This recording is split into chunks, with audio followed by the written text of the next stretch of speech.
یہ کہانی فریدہ جاوید کی ہے جو انگلینڈ میں مقیم ہے۔ وہ اپنی کہانی کچھ ایسے پیش کرتی ہیں۔ کہتی ہیں کہ میں فریدہ جاوید انگلینڈ میں مقیم ہوں اور 2010 میں جب یہاں منتقل ہوئی تو پلٹ کر کبھی پاکستان نہیں گئی۔ میں نے بچوں کو عرب عالموں سے اسلام سکھایا مگر پاکستان کا اسلام اور ایمان ان کو نہیں سمجھنے دیا۔ میرے بچے آج بھی اردو کی نسبت انگلش اور عربی آسانی سے بولتے ہیں۔ میں نے ان کو کبھی پاکستان کی محبت نہیں سکھائی۔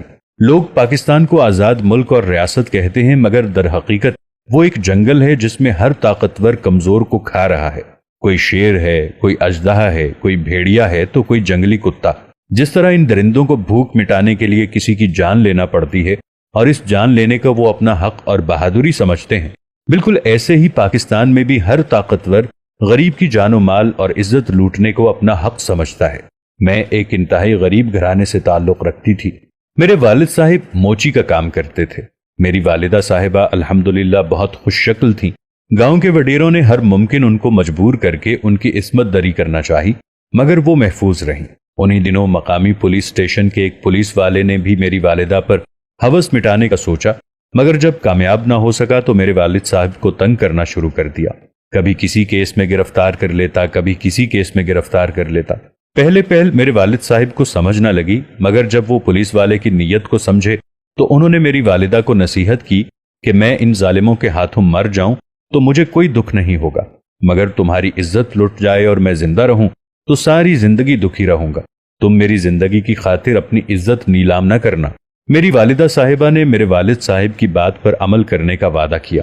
جب پولیس ملازم کو اپنی خواہش کی تکمیل ہوتی نظر نہ آئی تو اس نے دوسری چال چلی۔ میرے والد صاحب کو چھوڑ کر ہم پر احسان کیا، جبکہ دوسری طرف مقامی وڈیرے کے ذریعے میرے والد صاحب کو اس کے ڈیرے پر بلا کر شدید ترین تشدد کا نشانہ بنایا، یہاں تک کہ میرے والد صاحب ہوش و حواس سے بیگانہ ہو گئے۔ اس کے بعد میرے والد صاحب جتنا عرصہ بھی جیے بس عقل سے عاری لوگوں کی طرح یا تو گھر میں بند رہ کر جیے یا پھر گلیوں میں بھٹکتے رہے۔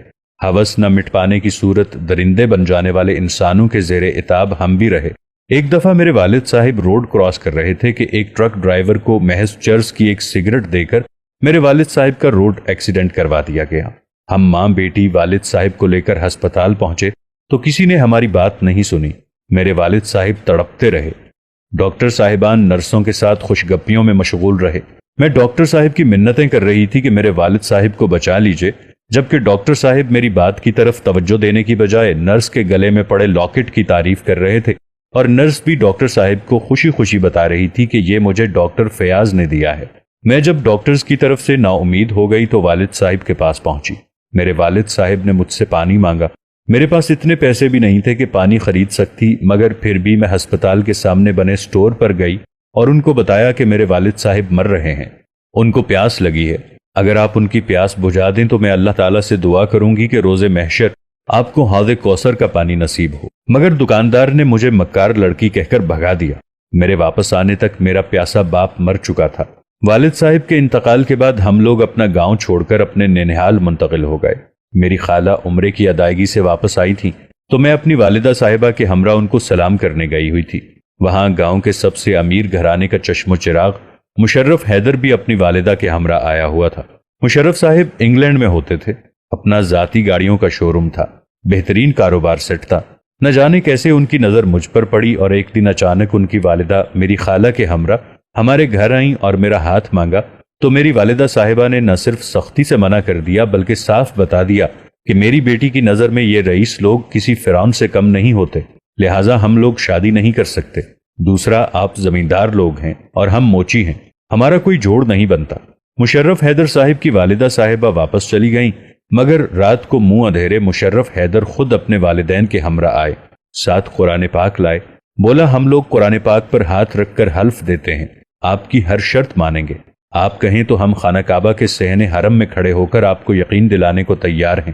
اس کے والدین نے کہا، ہمارا اکلوتا بیٹا ہے، اس کو لڑکی پسند آ گئی ہے، ہم لوگ یہاں رہیں گے بھی نہیں، شادی کے بعد واپس انگلینڈ چلے جائیں گے، بس آپ لوگ ہاں کر دیجئے۔ میری والدہ صاحبہ نے کچھ وقت مانگا اور مجھ سے مشورہ کیا۔ میں نے اپنا تمام اختیار ان کو دے دیا۔ اس دوران امام مسجد صاحب، مفتی صاحب، میری خالہ اور کچھ معزز لوگ ہمارے گھر آئے اور لڑکے کی گارنٹی دی۔ مقررہ وقت کے بعد جب مشرف حیدر صاحب اپنے والدین کے ہمراہ آئے تو میری والدہ نے کہا مجھے کوئی اعتراض نہیں، میری بیٹی سے آپ بات کر لیں۔ مشرف حیدر کے والدین نے مجھ سے بات کی، مگر میں نے ہاں کرنے سے پہلے مشرف حیدر صاحب سے علیحدگی میں بات کرنے کی شرط رکھی۔ میری بات مان لی گئی اور میں نے مشرف حیدر صاحب سے الگ لے جا کر کہا کہ مجھے آپ قرآن کو ضامن بنا کر کہیں کہ آپ مجھ پر اور میری والدہ صاحبہ پر کبھی ظلم نہیں کریں گے، اور دوسرا میری والدہ کو ہمارے ساتھ رہنے کی اجازت ہوگی۔ مشرف حیدر صاحب نے وضو کیا اور قرآن ہاتھ میں پکڑ کر میری شرائط قبول کر لیں۔ یوں ان کو ان کی محبت مل گئی اور مجھے میرا ہمسفر۔ منگنی کی بجائے ہم لوگوں نے نکاح کیا۔ محض 15 دن کے اندر رخصتی کے بعد سب لوگ عمرہ کرنے چلے گئے۔ عمرے کی ادائیگی کے بعد مشرف حیدر صاحب ہمارے پیپر لے کر انگلینڈ چلے گئے اور ہم لوگ واپس آ گئے۔ شادی کے محض 2 ماہ بعد میں، میری والدہ صاحبہ اور میرے مجازی خدا کے والدین ہمیشہ کے لیے انگلینڈ منتقل ہو گئے۔ یہاں آ کر میں نے ان عیسائیوں اور یہودیوں سے سیکھا کہ انسانیت کیا ہے۔ میں نے دیکھا اولڈ ہوم میں مقیم لاوارث لوگوں کے پاس بھی روزانہ کوئی نہ کوئی پھول لے کر پہنچا ہوتا ہے۔ میں نے دیکھا کہ یہاں لوگ بھوک سے نہیں مرتے۔ میں نے دیکھا کہ یہاں کے لوگ ہماری طرح انتہا کے ہوس پرست نہیں ہیں۔ یہاں آنے کے بعد میں کبھی پاکستان نہیں گئی۔ میری والدہ صاحبہ فوت ہو گئی ہیں، میں نے ان کو بھی یہاں ہی دفنایا ہے، جبکہ میرے سسر کو وصیت کے مطابق پاکستان دفن کیا گیا۔ مگر میں اور میرے بچے پاکستان نہیں گئے، نہ میرے شوہر نے ہمیں مجبور کیا۔ اگر پاکستان کی خاطر قربانی دینا پڑے تو ضرور دی جائے، مگر پاکستانیوں کی خاطر قربانی دینے سے بہتر ہے کہ انسان سانپ یا بچھو سے اچھائی کر لے۔ یہاں انگلینڈ میں مشہور ہے کہ سب سے زیادہ محسن کچھ لوگ پاکستانی ہیں۔ مجھ پر یقین نہیں تو کسی اور سے پوچھ سکتے ہیں آپ۔ مجھے نہیں پتا میری کس اچھائی کے عوض یہ زندگی مجھے نصیب ہوئی، مگر الحمدللہ میرے دکھوں کا مداوع ہو گیا ہے۔ میرا دل کہتا ہے کہ میں نے اپنے والدین پر ہوتے جبر کو صبر سے برداشت کیا تھا، اور یہ اسی کا نتیجہ ہے کہ آج غیر مسلموں کے درمیان رہ کر بھی میں خود کو محفوظ محسوس کرتی ہوں۔